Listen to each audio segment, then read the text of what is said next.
Hello दोस्तों, नमस्कार। Focus IAS academy में आपका बहुत बहुत स्वागत है। जैसा कि क्लास आपकी शुरुआत हो चुकी है 29 तारीख से।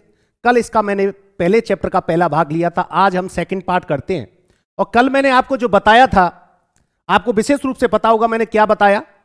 कल मैंने स्वतंत्र भारत की राजनीति की जो एनसीईआरटी है उसका पहला चैप्टर राष्ट्र निर्माण की चुनौतियां, राष्ट्र निर्माण की चुनौतियों के बारे में मैंने विवरण आपको बताया। और आपकी समझ में भी आया होगा कि भारत देश जब आजाद हुआ उसके सामने, राष्ट्र के निर्माण के सामने क्या क्या चुनौतियां थी। जैसे मैंने बताया था, पहली चुनौती एकता के सूत्र में बांधने की चुनौती, और दूसरी चुनौती क्या थी? लोकतंत्र को कायम रखने की चुनौती, और तीसरी चुनौती क्या थी? देश की अर्थव्यवस्था को कैसे मजबूत बनाया जाए और हमारा देश का जो आम तबका है, जो अंतिम छोर का जो तबका है, उसको, अंतिम छोर के व्यक्ति को लाभ कैसे पहुंचाया जाए।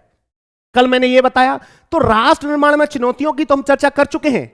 जब भारत देश आजाद हुआ चुनौतियां तो थी, लेकिन समस्याएं भी थी हमारे नेताओं के सामने, क्योंकि इतना बड़ा देश, इस देश में लोकतंत्र कैसे कायम रह पाएगा।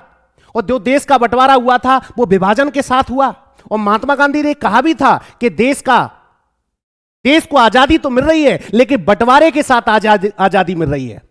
तो 14 अगस्त और 15 अगस्त भारत देश के लिए अशुभ भी था और शुभ भी था, दुख भी था, सुख भी था। कि एक तो देश को आजादी भी मिल रही थी, और दुख इस बात का था, आजादी तो मिल रही थी लेकिन बंटवारे के साथ आजादी मिल रही थी।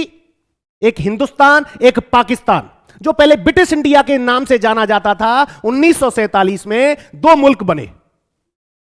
एक पाकिस्तान जहां मुसलमानों की आबादी, एक हिंदुस्तान, शेष भाग जिसे हिंदुस्तान कहा गया।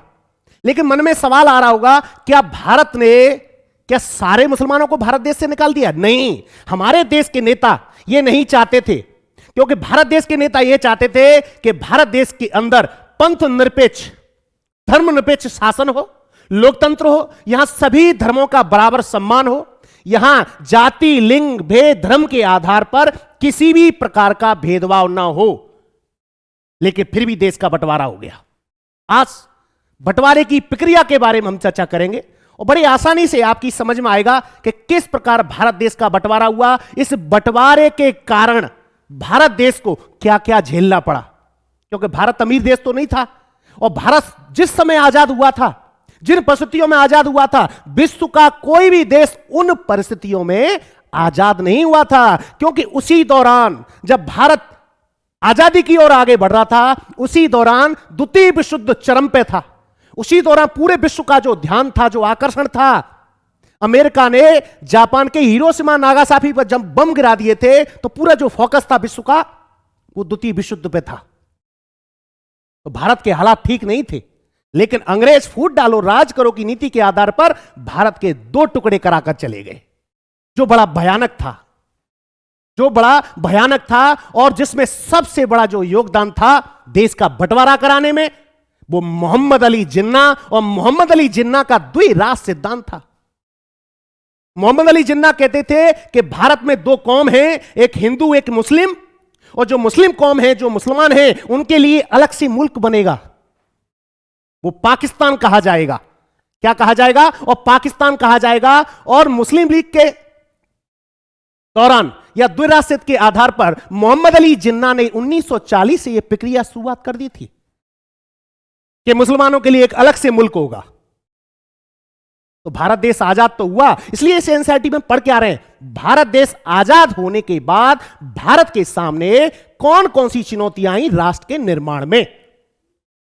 यह सबसे प्रमुख बात है, इसलिए हम इस एनसीईआरटी को पढ़ रहे हैं। और यह एनसीईआरटी आपके लिए बहुत महत्वपूर्ण एनसीईआरटी है। इस एनसीईआरटी से मैंने कल भी बताया, तो आज भी बता रहा हूं, 5 से 6 क्वेश्चन हर वर्ष लाइन टू लाइन कोटेशन उठाकर सीधा प्रीलिम्स में दे देते हैं। और इसके साथ साथ मेंस में भी इससे कम से कम 100 से लेकर 150 अंक तक का मैटर आता है। इसलिए इस एनसीईआरटी को जरूर पढ़ें।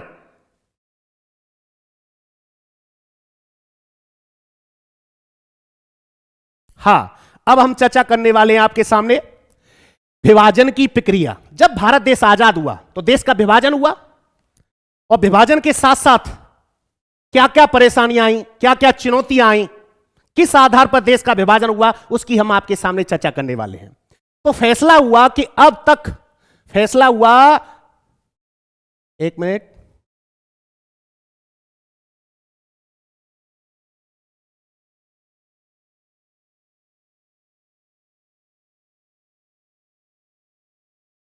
रंग ले लेता हूं एक, सॉरी, हाँ आ गया। हाँ, फैसला हुआ कि अब तक जिस भूभाग को इंडिया के नाम से जाना जाता था, अब उससे भारत और पाकिस्तान के नाम से दो देशों के बीच में बांट दिया गया। कहने का मतलब यह है कि पहले जो भारत ब्रिटिश इंडिया के नाम से जाना जाता था, अब भारत का बंटवारा दो कौमों के आधार पर हो गया, दो कौमों के आधार पर हो गया। कुल मिलाकर बात कहें, जहां मुस्लिम आबादी बहुसंख्यक थी वो क्षेत्र पाकिस्तान बना, जो शेष क्षेत्र बचा वो हिंदुस्तान था। क्या था? हिंदुस्तान था। तो यह विभाजन बड़ा दर्दनाक था। जैसे मैंने कल आपके सामने एक चर्चा की थी कि विभाजन तो हुआ लेकिन बड़ा दर्दनाक था, भयानक था। इस विभाजन के कारण देश में सांप्रदायिक दंगे भी हुए और इन सांप्रदायिक दंगों ने भारत देश को कमजोर करने का काम किया, क्योंकि भारत की प्रवृत्ति सेक्युलर थी, भारत की प्रवृत्ति पंथ निरपेक्ष थी और महात्मा गांधी नहीं चाहते थे कि देश के अंदर दो कौमों के आधार पर या हिंदू मुस्लिम के आधार पर दंगे हों। आज का 30 जनवरी है और इस 30 जनवरी को गांधी जी का क्या हुआ था? देहांत हुआ था या नाथूराम गॉडसे ने उनको मार दिया। लेकिन ऐसा नहीं करना चाहिए था, क्योंकि गांधी जी तो देश के अंदर शांति चाहते थे, सत्य अहिंसा के पुजारी थे। गांधी जी नहीं चाहते थे कि भारत देश का बंटवारा हो। गांधी ने तो बहुत प्रयास किए। गांधी ने तो जवाहरलाल नेहरू को भी समझाने का प्रयास किया। गांधी जी ने तो मुस्लिम लीग, कुल मिलाकर मोहम्मद अली जिन्ना को भी समझाने का प्रयास किया कि ऐसा मत करो, इस मुल्क के अंदर सब भाई बहनों के लिए जगह है, सब धर्मों के लिए जगह है। लेकिन मोहम्मद अली जिन्ना जिद पड़ गए। मोहम्मद अली जिन्ना चाहते थे कि अलग मुल्क हो, लेकिन उसका परिणाम बड़ा भयानक था। कैसे बताया ना, बड़ा दर्दनाक था।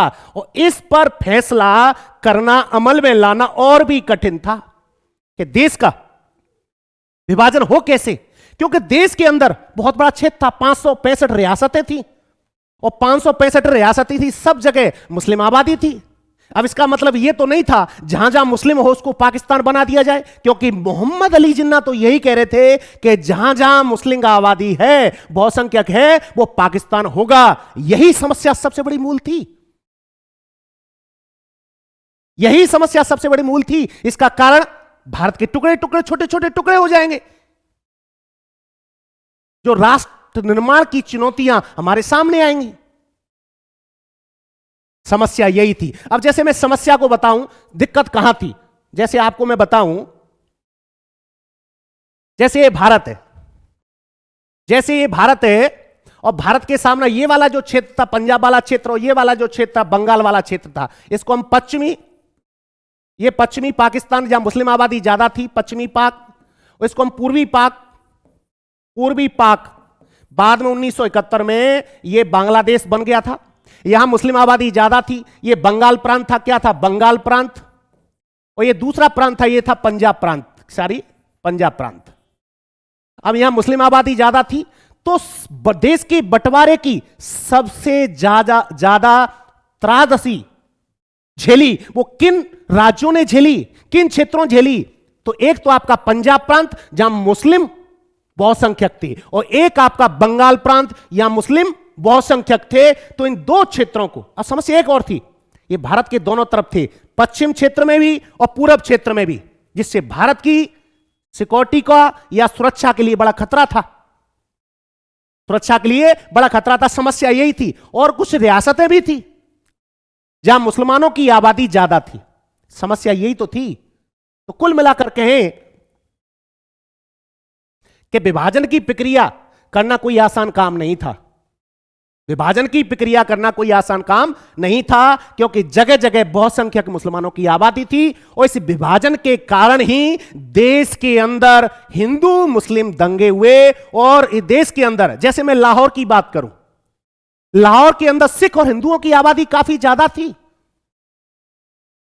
लेकिन देश का बंटवारा होने के साथ साथ उनको वहां से विस्थापित होना पड़ा। जैसे मैंने कहा था, जब भारत देश का बंटवारा हुआ था, जब भारत देश का बंटवारा हुआ था तो 80 से 90 लाख लोगों को विस्थापित होना पड़ा और 15 से 20 लाख लोगों को मारा गया और मां बहन बेटियों की इज्जत आबरू लूटी गई और कईयों के तो मां बाप ने अपनी बेटियों को जहर तक दे दिया, मार दिया अपने परिवार की आबरू बचाने के लिए।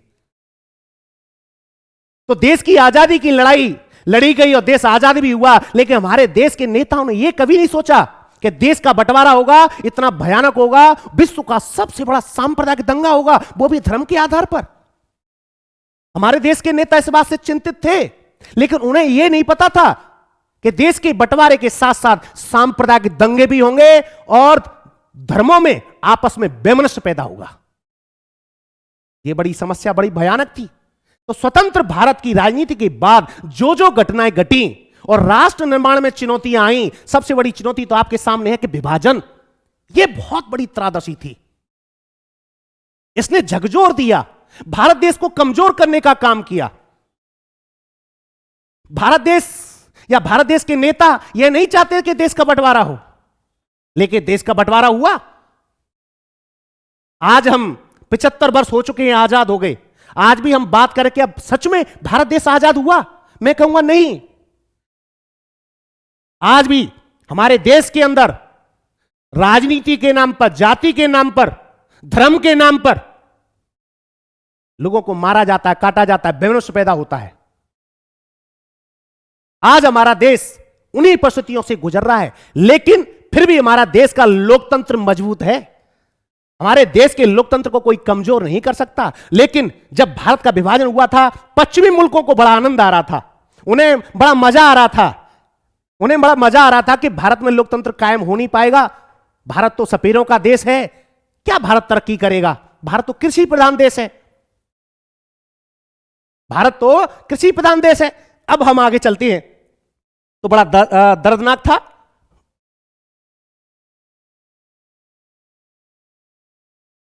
तो तय किया गया विभाजन में कि धार्मिक बहुसंख्या को विभाजन का आधार बनाया जाए।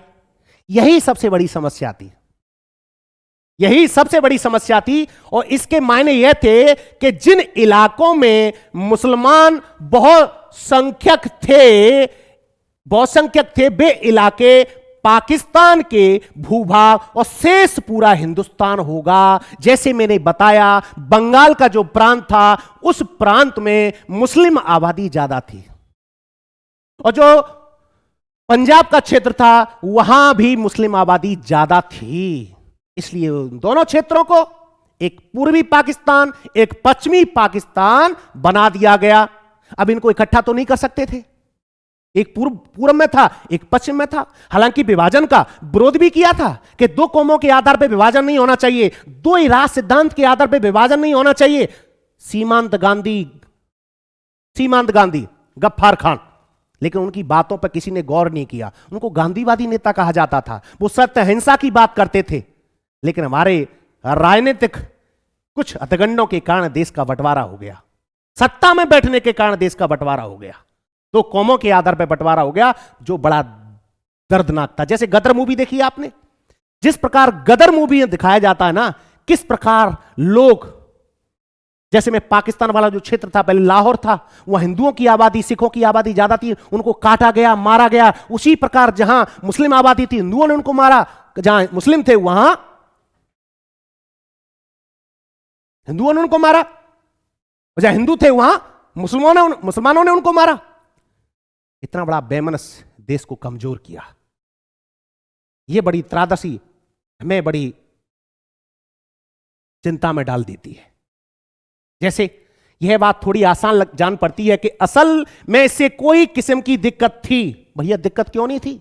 दिक्कत तो हमारी आम जनता को थी, जिसको धर्म से कोई लेना देना नहीं था। दिक्कत तो हमारी देश की आम जनता को थी, जिन्होंने अपने परिवार खोए, संपत्ति खोए, जो जिस देश में रह रहे थे उन्हें पता ही नहीं था कि हम कब विदेशी हो गए। जैसे आप इस मुल्क में रह रहे हैं और अगले दिन सुबह आपको पता लगे कि आप इस देश भारत देश के नागरिक नहीं रहे, आपका मुल्क दूसरा है, तो आपकी संपत्ति, आपका परिवार, आपका घर, और रातों रात आपको छोड़ना पड़े, विस्थापित होना पड़े, तो आपको कैसा लगेगा?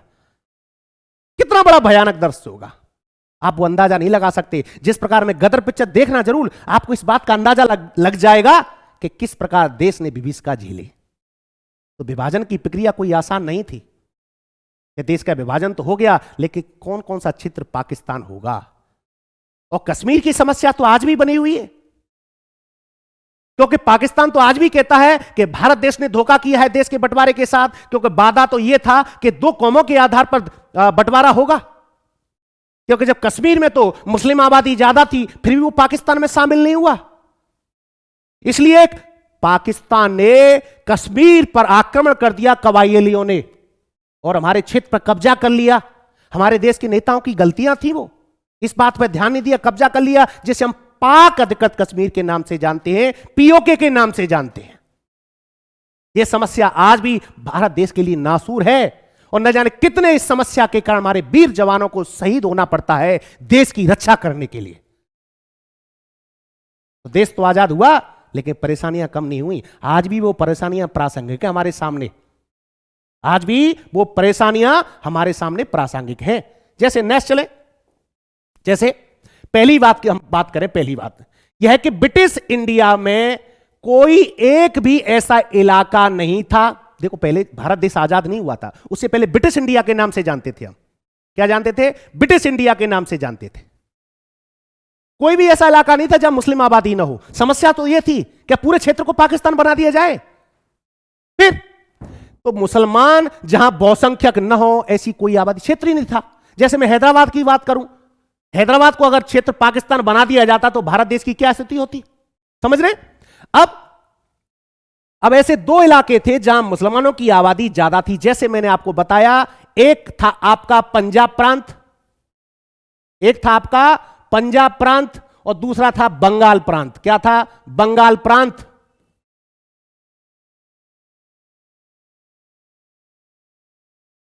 ये दो प्रांत ऐसे थे जहां मुस्लिम आबादी ज्यादा थी। ये समस्या भारत के लिए थी, इसलिए पाकिस्तान दो टुकड़ों में विभाजित हो गया। कुल मिलाकर एक आपका था, क्या था? एक तो आपका पश्चिमी पाकिस्तान कहा गया, पश्चिमी पाक कहा गया, और एक आपका क्या कहा गया? पूर्वी पाक कहा गया।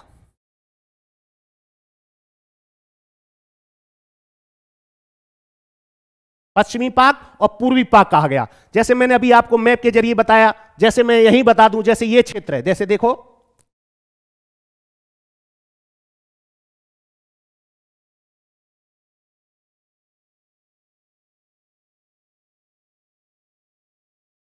ये वाला जो क्षेत्र आपको छोटा मैप है, लेकिन समझ सकते हैं आप।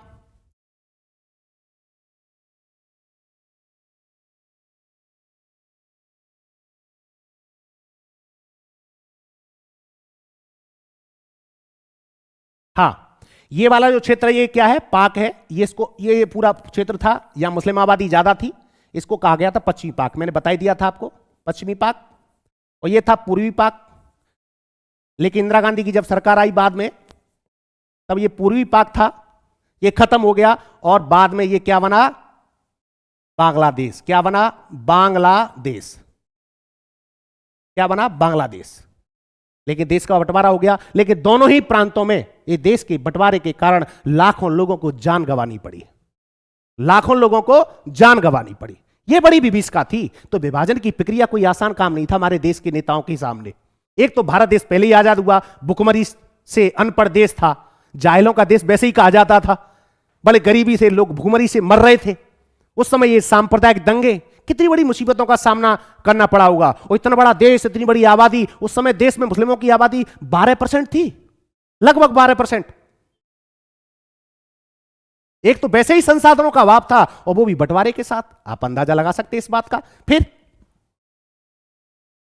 इसे देखते हुए फैसला हुआ कि पाकिस्तान में दो इलाके शामिल होंगे, एक पश्चिमी पाकिस्तान, एक पूर्वी पाकिस्तान, और इनके इलाकों के बीच में भारत का भूभाग, एक बहुत बड़ा भूभाग हुआ। यह मैं आपको बता चुका हूं। बीच में भारत था। क्या था? बीच में भारत था। और दूसरी बात यह थी कि मुस्लिम बहुल हर इलाका पाकिस्तान में जाने को राजी हो, ऐसा भी तो नहीं था। आज भी भारत देश के अंदर जितना पाकिस्तान में मुसलमान है ना, उससे ज्यादा मुसलमान भारत देश में रहता है। तो कौमों के आधार पर देश का बंटवारा तो हुआ, लेकिन फिर भी हिंदुस्तान के अंदर एक पंथ निरपेक्ष राष्ट्र था, एक धर्म निरपेक्ष राष्ट्र था। भारत एक लोकतांत्रिक राष्ट्र था। भारत ने कभी भी किसी को यह ना कहा कि आप फलाने धर्म के हो, आप हिंदू हो, सिख हो, पारसी हो, ईसाई हो, जैनी हो, कि देश से निकलो, नहीं, ऐसा नहीं हुआ। अब जैसे अब्दुल गफ्फार खान, ये गांधीवादी नेता थे। क्या थे? गांधीवादी नेता थे और पश्चिमोत्तर सीमांत प्रांत के निर्विवादित नेता थे। और इन्होंने तो विरोध किया था कि द्विराष्ट्र सिद्धांत के आधार पर भारत देश का बंटवारा नहीं हो सकता। लेकिन इनकी बातों को दरकिनार कर दिया गया। किसकी बातों को? मोहम्मद अली जिन्ना की बातों को दरकिनार कर दिया गया। उनकी प्रसिद्धि, उनको सीमांत, हाँ, ये फिल्म्स के लिए सीमांत गांधी, अब्दुल गफ्फार खान के रूप में जाना जाता था। और द्विराष्ट्र सिद्धांत का एकदम ये खिलाफ थे, लेकिन इनकी बातों को किसी ने ध्यान नहीं दिया और देश का विभाजन हो गया और उनकी आवाज को अनदेखी की गई और पश्चिमोत्तर सीमांत प्रांत को पाकिस्तान में शामिल कर लिया गया। ये वाला जो क्षेत्र मैंने जो पहले बताया था, कौन सा क्षेत्र? जैसे मैंने छोटा सा एक मैप बनाया था, ये जैसे मैं बना लूं अब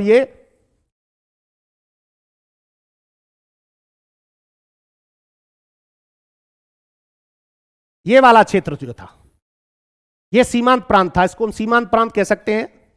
पहले तो पूरा भारत था, अखंड भारत, सीमांत प्रांत। यही तो पाक बना, पश्चिमी पाक। क्या बना? पश्चिमी पाक। क्या बना? पश्चिमी पाक बना। फिर आगे की कहानी आपको पता है। तीसरी समस्या क्या थी जब भारत की विभाजन की प्रक्रिया में? तीसरी समस्या क्या थी? विकट थी, बहुत ही बड़े बड़े भयानक थी कि ब्रिटिश इंडिया के मुस्लिम बहुल प्रांत पंजाब और बंगाल में अनेक हिस्से बहुसंख्यक और गैर मुस्लिम आबादी भी थी। समस्या तो यह थी कि उनको पाकिस्तान तो बना दिया गया, लेकिन फिर भी वहां सिख और हिंदुओं की आबादी थी। लेकिन जब देश का विभाजन हुआ, उन सिख और हिंदुओं को काटा गया, मारा गया जिंदा, उनकी मां बहन बेटियों की आबरू को लूटा गया। आज हम आजाद मुल्क में बैठे हुए हैं, लेकिन इस आजाद मुल्क ने क्या क्या झेला है आप हम किताबों में पढ़ते हैं। अगर यही पिक्चर के माध्यम से, टीवी के माध्यम से जब देखते हैं, हमारी आंखों में आंसू आ जाते हैं कि किस प्रकार देश आजाद तो हुआ था, विभाजन के साथ आजाद हुआ था, लेकिन बंटवारे के साथ भी आजाद हुआ। ठीक, अब फैसला यह हुआ कि दोनों प्रांतों में भी बंटवारा धार्मिक बहुसंख्यकों के आधार पर होगा। इसमें जिले और सबसे निचले स्तर के प्रशासन हलकों का आधार माना जाएगा। अलग अलग बांट दिए गए, क्योंकि प्रांत तो 565 रियासत थी, जिसे ब्रिटिश इंडिया के नाम से हम जानते थे। क्या थे? ब्रिटिश इंडिया के नाम से हम जानते थे। अब 14 अगस्त 15 अगस्त 1947 की मध्य रात्रि को यह फैसला नहीं हो पाया कि कौन सा क्षेत्र पाकिस्तान में जाएगा, कौन सा क्षेत्र हिंदुस्तान में आएगा। यह आम जनता को तो पता ही नहीं था। वो रातों रात अपने देश में ही विदेशी हो गए। वो रातों रात अपने देश में ही विदेशी हो गए।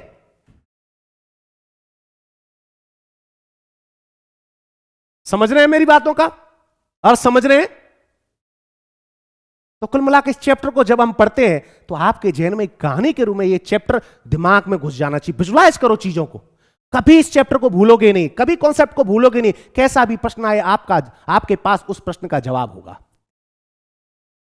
ठीक, अब इसका मतलब यह हुआ कि आजादी के दिन तक अनेक लोगों को यह पता नहीं था कि भी भारत में पाकिस्तान या पंजाब और बंगाल का बंटवारा विभाजन की सबसे बड़ी त्रासदी साबित हुआ।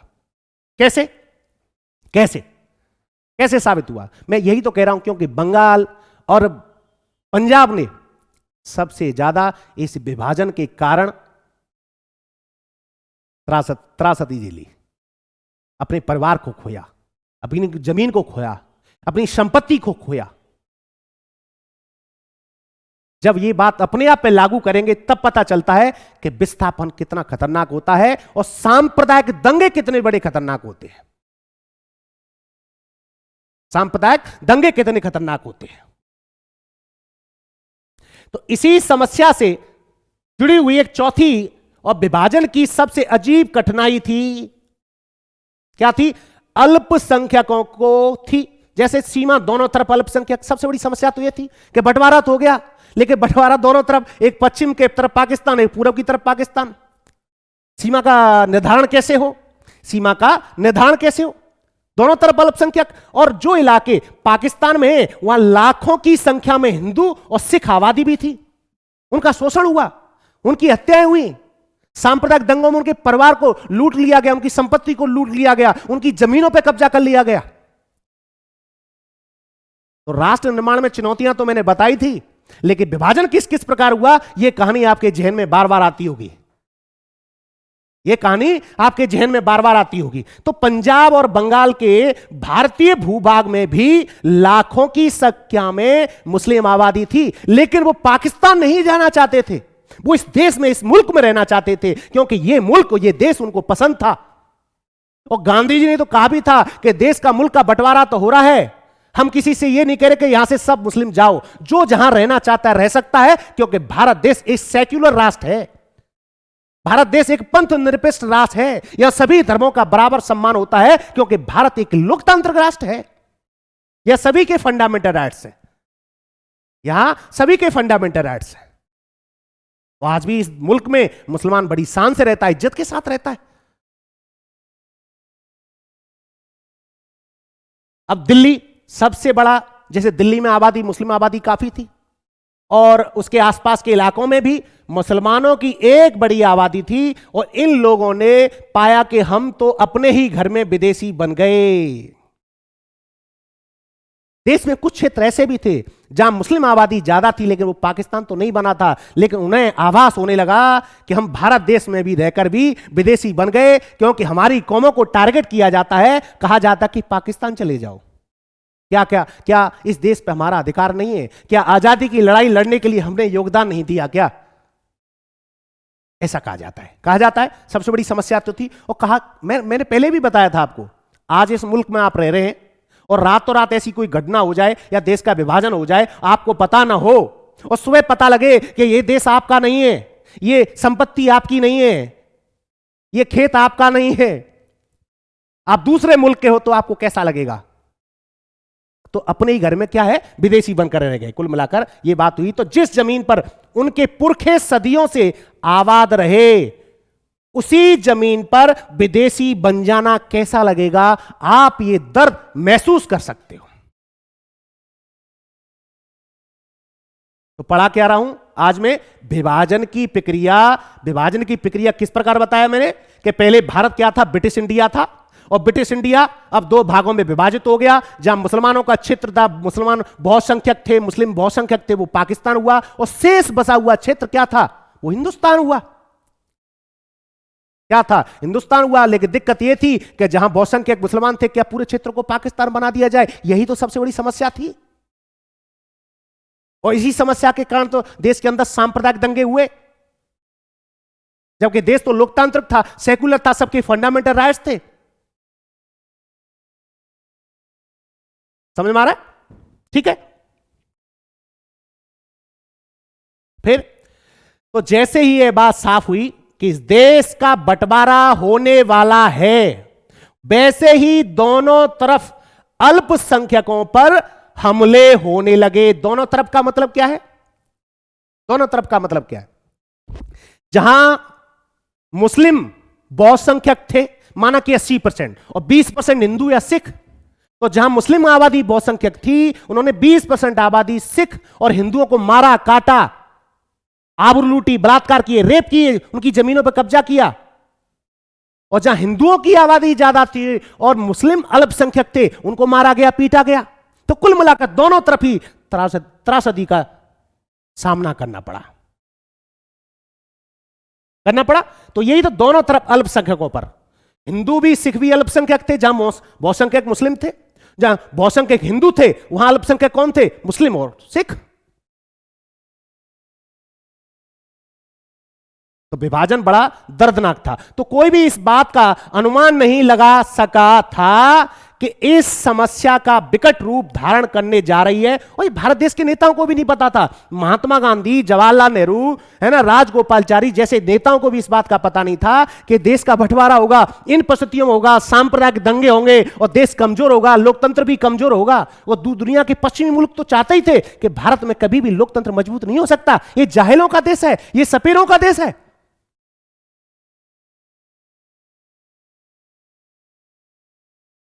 समझ आ रही है? तो विभाजन बड़ा दर्दनाक था। तो कठिनाई से उबरने के लिए किसी के पास कोई योजना नहीं थी, क्योंकि पता ही नहीं था। सबको बड़ी खुशी थी कि भारत देश आजाद हो गया, बड़ी आजाद तो हुआ लेकिन बंटवारे के साथ। और फूट डालो राज करो की नीति, अंग्रेज ये बीमारी ऐसी फैला गई देश के अंदर कि जो हिंदू मुस्लिम सिख ईसाई मिलकर आजादी की लड़ाई लड़ रहे थे, अब वही कौम आपस में लड़ने लगी। इस बात का अंदाजा नेताओं को भी नहीं था। वो समस्या इतनी भयानक हो गई, उसने बेकरार रूप धारण कर लिया, जिसके कारण 15 से 20 लाख लोगों को मौत के घाट उतार दिया गया, और 90 से 1 करोड़ लोग, ये तो किताबों में लिखा है, न जाने 2-3 करोड़ लोग भी विस्थापित हुए हों। ये तो किताबों में लिखा है कि 15 से 20 लाख लोग मरे हो, क्या पता 50 लाख लोग मरे हो। तो वो सांप्रदायिक दंगा, वो विभीषण आग, एक दूसरे को काटना मारना कितना बड़ा भयानक होता है। और आज भी वही प्रवृत्ति चल रही है। आज भी आपस में लोग जाति के आधार पर, धर्म के आधार पर लोगों को लड़वाने की कोशिश करते हैं। तुष्टीकरण की राजनीति के आधार पर, वोट बैंक के आधार पर एक धर्म को दूसरे धर्म के खिलाफ खड़ा करते हैं, एक डर का माहौल पैदा करते हैं।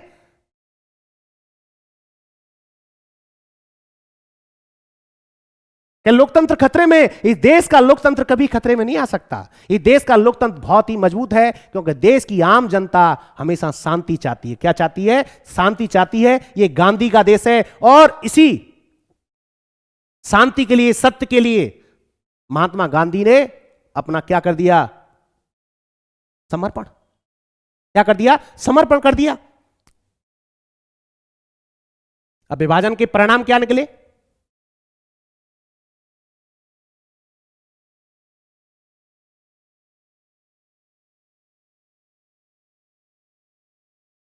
ठीक, ये क्लास को हम इतना ही रहने देते हैं, और दूसरी क्लास स्टार्ट करते हैं। ठीक है? ओके, तो क्लास को सब्सक्राइब, चैनल को सब्सक्राइब करें, और क्लास में बड़ा मजा आएगा। लगातार रेगुलर क्लास रहेगी आपकी, और रेगुलर 8 बजे रहेगी, और ज्यादा से ज्यादा बच्चे जुड़ेंगे तो मैं 2 या 3 दिन के अंदर लाइव आ जाऊंगा। अभी क्लास रेगुलर 8 बजे प्रीमियर हो जाती है, आप जुड़े रहिए। ठीक है? तो जय हिंद, जय भारत, नमस्कार।